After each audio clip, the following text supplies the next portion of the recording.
We thank God for another opportunity to be here. Today we are looking at internal and external relationships. Overview, we will cut across organizational relationships and implementing strategy, internal relationships bordering on centralization versus decentralization. Also have a look at external relationships, outsourcing, and virtual organization. Organizational relationships and implementing strategy. Plans are put into action by the coordinated efforts of many individuals and groups within the entity. The way in which plans are implemented depends on 1. The nature of internal relationships. These are relationships between different parts of the organization. Then 2. The nature of external relationships. In many entities, a significant amount of work is done by other entities and individuals who are external to the entity and not a part of it. Internal relationships, that's centralization versus decentralization. An important aspect of internal relationships is the extent to which decision making is centralized, so that major planning decisions are made and implemented by head office or decentralized. In a decentralized organization, the authority to take major decisions is delegated to the management of units at lower levels in the organization structure, such as SBU managers and divisional managers. It is important to note that SBU means Strategic Business Unit. It is a fully functional division within a company that has its own vision, direction, and operates as an independent unit. In a centralized organization, senior management retain most or all of the authority to make the important decisions. The choice between a centralized and a decentralized organization depends to some extent on the preference of senior management. However, the size and complexity of the entity also influence the extent to which decision making, planning, and control are centralized or decentralized. Herein devolved. It is difficult to control a large and complex entity from head office without delegating substantial amounts of authority to divisional managers.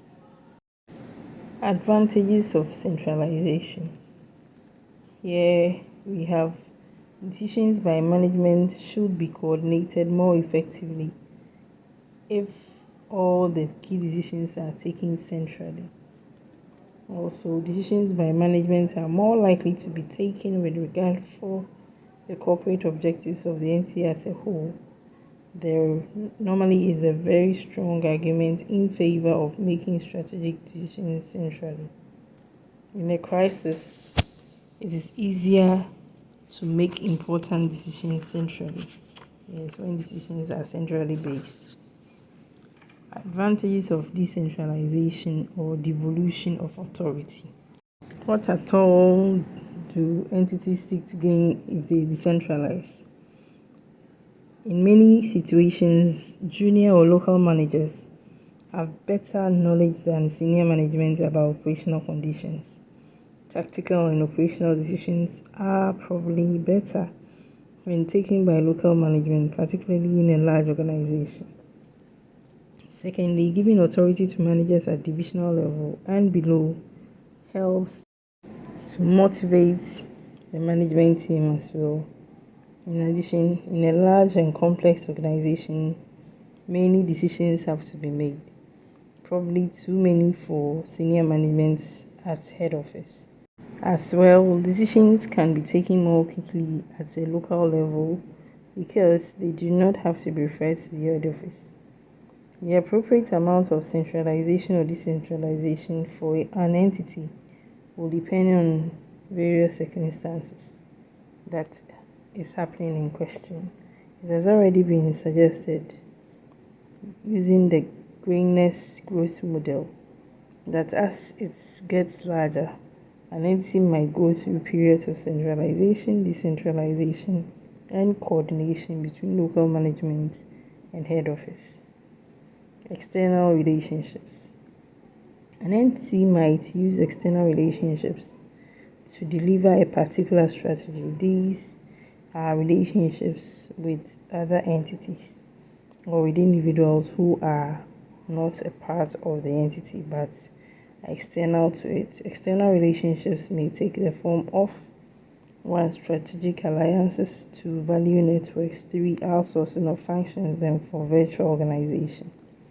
We take a look at them gradually. Outsourcing. An entity does not need to carry out operations itself. Instead, it can outsource work to a subcontractor. Outsourcing is common in certain industries, such as the construction industry.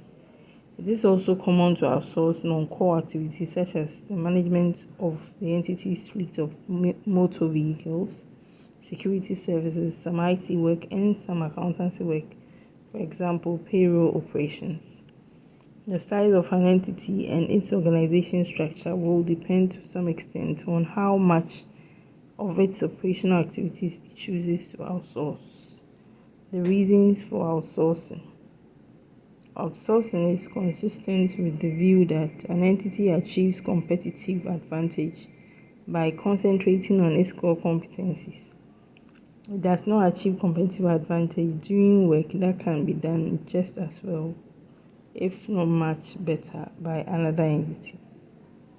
1. The entity should therefore focus activities within the entity on core competencies with the aim of gaining more competitive advantage in those core areas.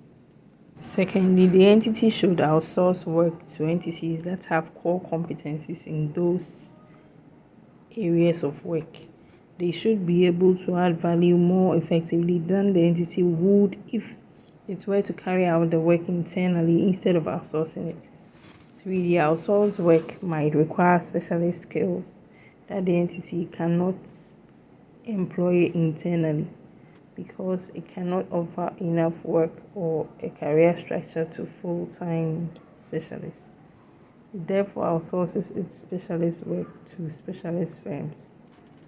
Let's see the cons of outsourcing or the challenges or problems of outsourcing. The nature of the relationship with suppliers of outsourced work is critical to the successful implementation of strategy. A potential problem with outsourcing is the loss of control over the outsourced activities. This can be significant when something goes wrong and action performance does not meet expectations. For example, a company might outsource its IT work and might commission a software company to write some new software. The software, when written, might not function properly. The problem is then to manage the external relationship with the software company to find a satisfactory solution to the problem. The virtual organization. The virtual company or virtual organization does not have an identifiable physical existence in the sense that it does not have a head office or operational premises. It might not have any employees. A virtual organization is operated by means of 1. IT systems and communications networks, normally telephone and email, 2. Business contacts for outsourcing or operations. Many small businesses operate as virtual organizations. For example, a house builder might operate his business from his home. When asked to build a new house, he can hire all the labor, skilled and unskilled, that he needs to do the work, supervise it and check it. He can employ a firm of accountants to deal with the invoicing and payments. The builder does not need an office or full-time employees. His core competence is his personal skill and experience, which he should use to give his firm its competitive advantage over rival house builders. In the same way, there is no reason why a larger business should not be operated as a virtual company. For example, a company that sells branded footwear could operate as a virtual company using its brand name as its major core competence. It could outsource all its value chain and support activities. Manufacture could be outsourced to producers in developing countries. Warehousing companies could be used to hold inventories. A network of self-employed sales representatives might be used to sell the footwear into retail organizations. And marketing activities might be outsourced to an external person. A one person or a small group of individuals can operate a virtual organization and indirectly control the actions of many external entities and individuals. A key to a successful virtual organization is the successful management of all the different external relationships and successful coordination of their activities. Let's look at the most appropriate organization structure. Wow. Yeah, we are looking at contingency theory of organization structure. Burns and Stoker, having related it to mechanistic and organic structures. Then Mintzberg's 5 building blocks for organizational configurations. The same Mintzberg's 6 organizational configurations. Collaborative working and resource sharing. Conclusion on the most appropriate organization structure. Contingency theory of organization structure is that the most effective organization structure for an entity depends on the circumstances. An entity should use the organization structure that is best suited to its size, complexity, and strategies. Organization structure will vary according to differences in organizational processes and internal and external relationships. Burns and Stoker, machinistic and organic structures. An example of contingency theory is the management study of Burns and Stoker. They identified 2 categories of organization structure. 1, a mechanistic structure and an organic structure. The differences between these structures are as follows. There is a network structure of control as regards the organizational structure. Individuals influence decisions on the basis of their knowledge and skills, regardless of their position in the organization. Also, in terms of the organizational structure, control is cultural, not bureaucratic. There is much more horizontal communication and free flow of information. Furthermore, specialist knowledge and expertise are shared and contribute to the common task of the entity.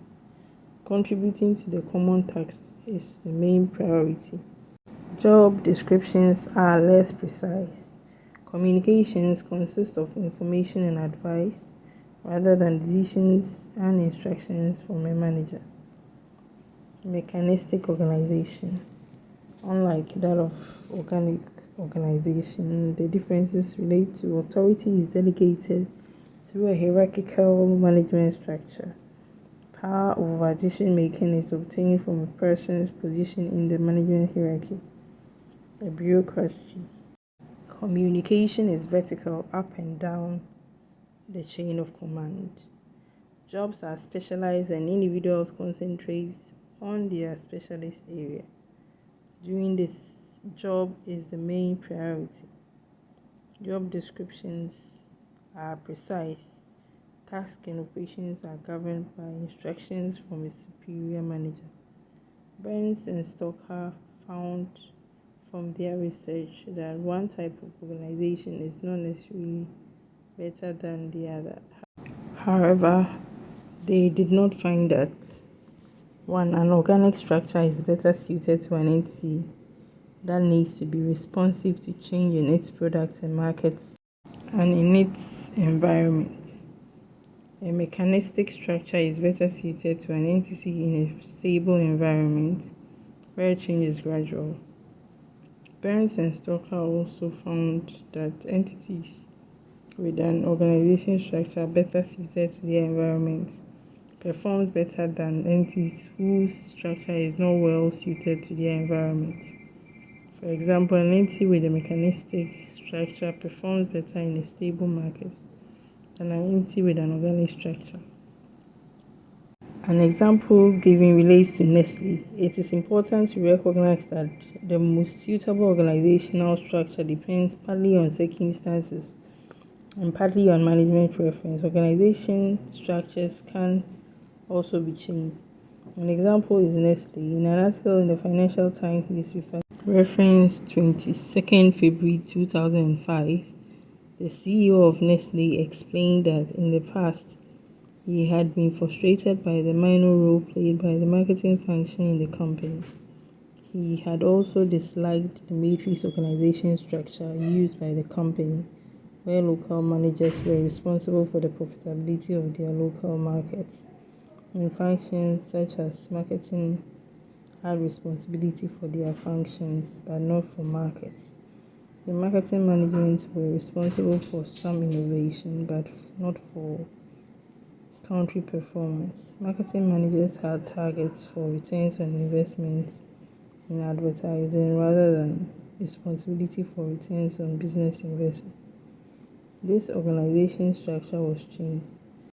The head of marketing was made responsible for the company's 7 strategic business units, herein dairy, confectionery, beverages, ice cream, food, pet care, and food services. These units established the global business strategy for the company's product markets. They were responsible for research and development, production expertise, and systems control. Regional business strategy was developed from the business strategies for each of the SBUs, that's the strategic business units.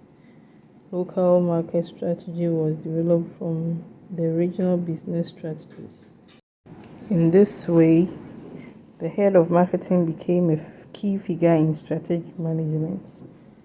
He had to authorize every new factory opening by guaranteeing the capacity utilization of the factory and the return on investment. The change in organization structure, giving much more responsibility to the marketing function, was the result of management preference rather than strategic necessity. Clearly, however, the CEO believed that the new structure would be more effective. Mintzberg's 5 building blocks for organizational configurations. Mintzberg argues that an organization structure exists to coordinate the activities of different individuals and work processes, and to implement plans into action. The nature of the organization structure varies with differences in processes and internal and external relationships.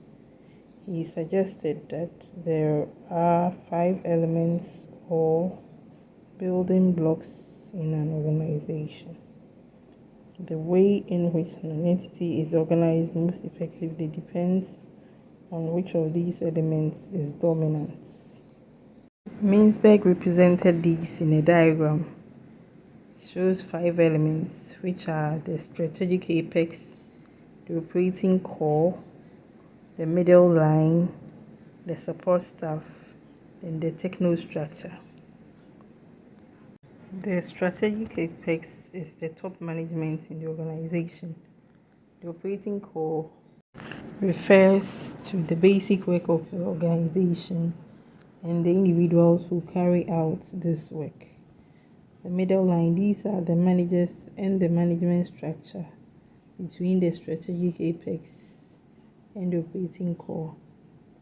The support staff, these are the staff who provide support for the operating core, such as secretarial staff, cleaning staff, repair and maintenance staff, IT staff, and so on and so forth. And then we have the technostructure. These are staff without direct line management responsibilities, but who seek to standardize the way the organization works.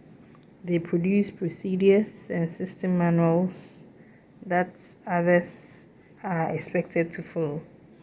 Milsberg argued that the group that has the greatest influence determines the way in which the entity is organized and the way that its processes and its relationships operate. 1. He hinted that when the strategic apex is powerful, the organization is entrepreneurial. The leaders give the organization its sense of direction and take most of the decisions. Secondly, when the technostructure is dominant, the organization often has the characteristics of a bureaucracy with organizing, planning, and controlling prominent activities. The organization which continually seeks greater efficiency.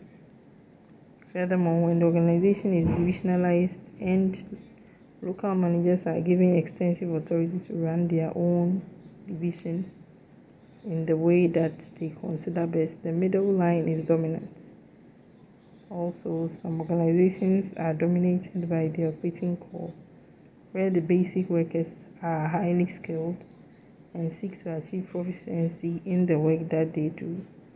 Examples might be schools, universities, and hospitals, where the teachers and doctors can have an exceptionally strong influence.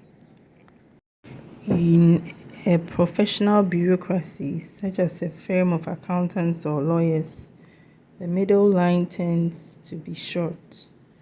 Close contact between the partners and staff. Unexpectedly, in view of the amount of substandardized audit documentation, the technostructure is small.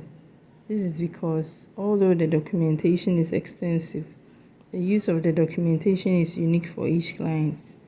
No two audits or law cases are the same, so standardization must be limited. Milsberg's 6 organizational configurations. Milsberg identified 6 different organizational configurations, each having a different mix of the 5 building blocks.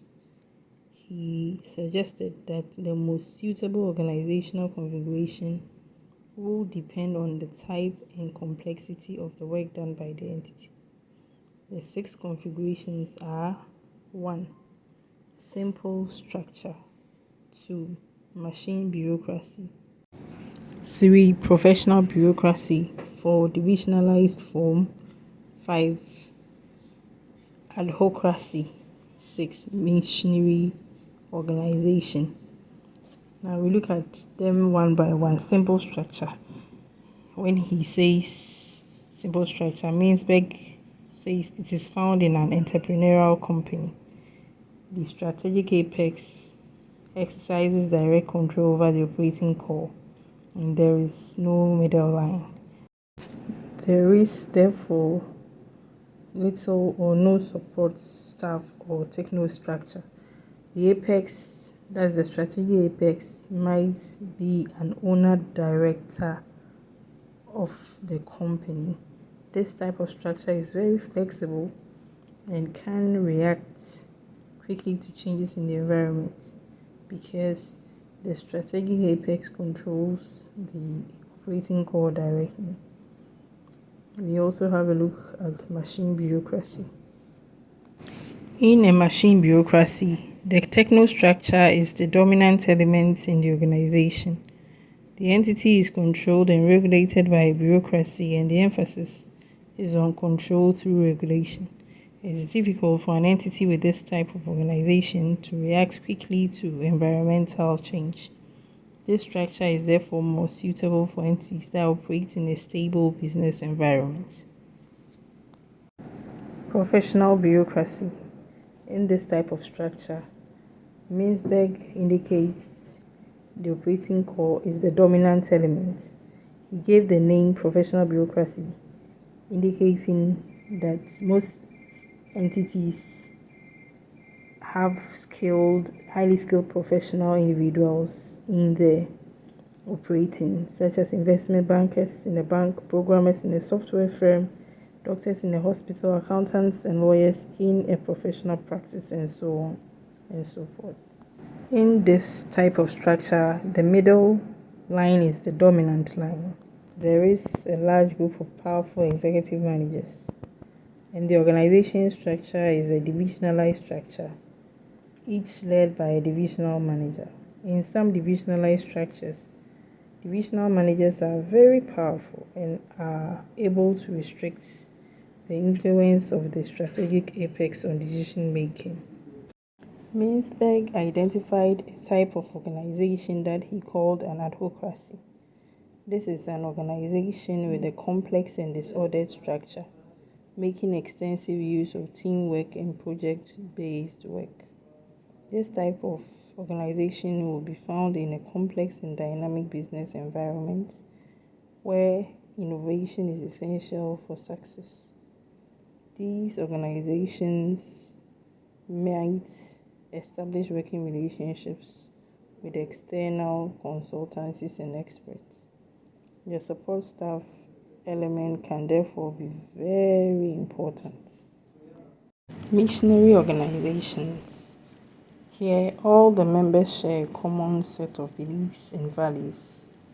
There is usually an unwillingness to compromise or accept change. This type of organization is only appropriate for small entities that operate in simple and fairly static business environments. Look at the various organizational configurations. That's the 6 organizational configurations and their differences. The differences can be found in the wake of its business environment, internal features, key organizational elements, main coordinating factors. So with a simple structure, we are saying it is simple and dynamic. It has a small entity and operates using simple tasks. Its key organizational elements will fall under the strategic apex, and it has direct control by the strategic apex. In terms of machine bureaucracy, it's simple and static.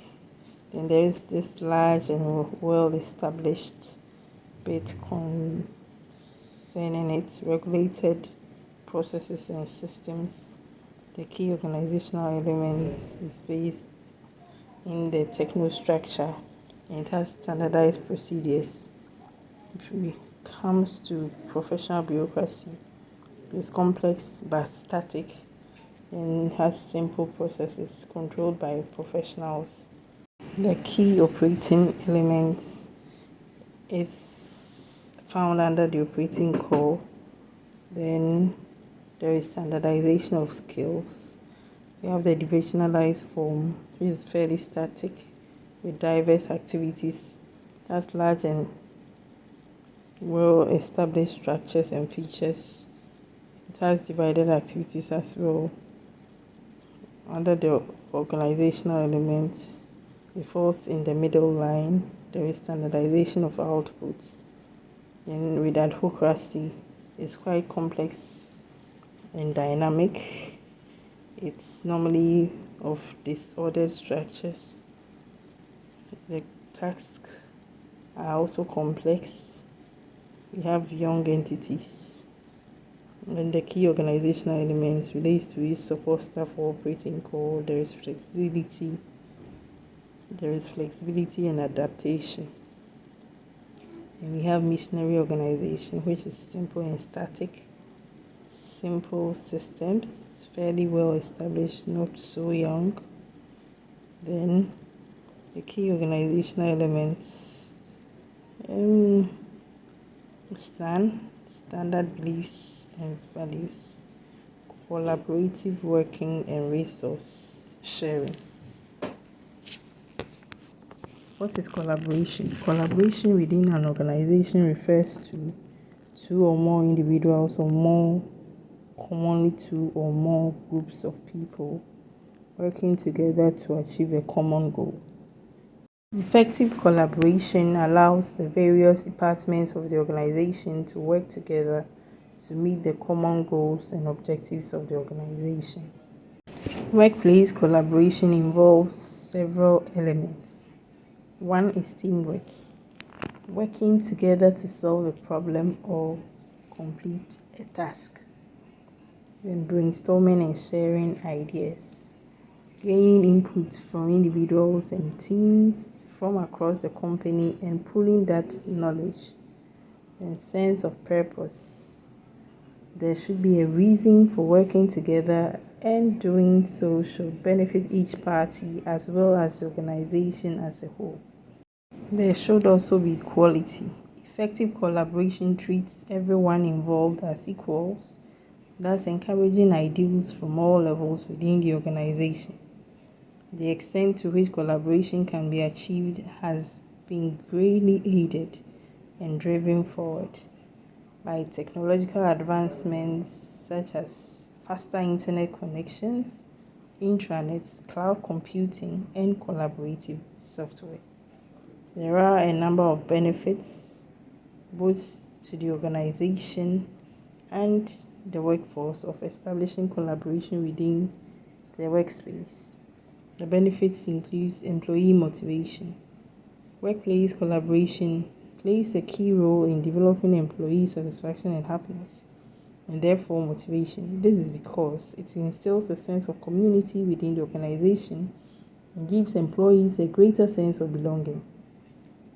This makes them more driven to working towards the goals of the organization.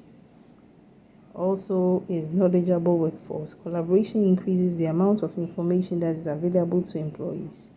They also have more direct contact with other departments, functions, or services, and so gain an understanding of what those areas do and how the organization works together as a whole. This results in a workforce that is highly knowledgeable about the organization for which it works. Another benefit is improved decision making. The enhanced knowledge of the workforce, along with the ability to pull resources and skills from across the company, results in more informed decision making, leading to better decisions being made. Also is improved efficiency. Staff working in a collaborative environment have easier access to information, more knowledge of the organization as a whole, and the various departments, and improved working relationships with others across the organization. These factors allow individuals to carry out their own tasks with increased levels of efficiency, making for a more efficient organization overall. Collaboration in the workplace is supported by resource sharing, which allows for the best use to be made of the information held within the organization. Resource sharing through the development of intranets is commonly used within organizations to manage the information and various information systems. Virtual private networks, VPN, take this further by extending the private network securely over a public network to allow remote access to the organization's network and intranet. Linked information systems by which data is input once at source and transferred automatically to all the relevant systems within the organization. Benefits of resource sharing. Resource sharing implies configuring an organization's computing system in such a way that the information and resources within it can be accessed and remotely accessed across multiple administrative domains. Now, herein the benefits of resource sharing. Ease of access. The system's software, files, etc. can be accessed from any location with an internet connection, thus supporting collaborative working and home working in organizations as physical barriers are removed. There is also accuracy. Sharing information means that there will be a single source of data rather than multiple similar versions scattered around the organization. This helps make the information accessed and used by individuals around the organization more reliable, and it will be based on accurate information. Cost saving. It avoids the duplication of work. Several departments generating similar data for similar purposes is not an effective use of time, and as such, it makes everything expensive. Resource sharing allows data to be produced only once and used by multiple departments or individuals for their own needs. This reduces inefficiencies and therefore represents overall cost saving for the organization. Another is that it facilitates remote working. This increases flexibility as work can be completed from any location and at any time of the day, which has benefits for the employee in terms of motivation. It also allows for home working to be established, which has the potential to create significant savings for the organization. Another benefit is transparency. Resource sharing increases transparency within the organization.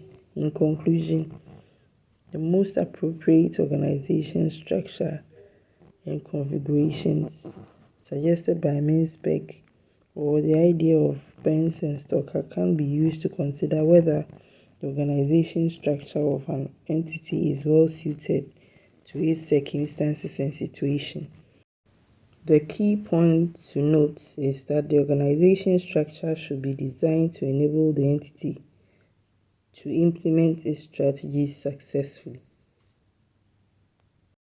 Johnson, Scholes, and Whittington have commented poor performance might be the result of an inappropriate configuration for the situation or inconsistency between structure, processes, and relationships.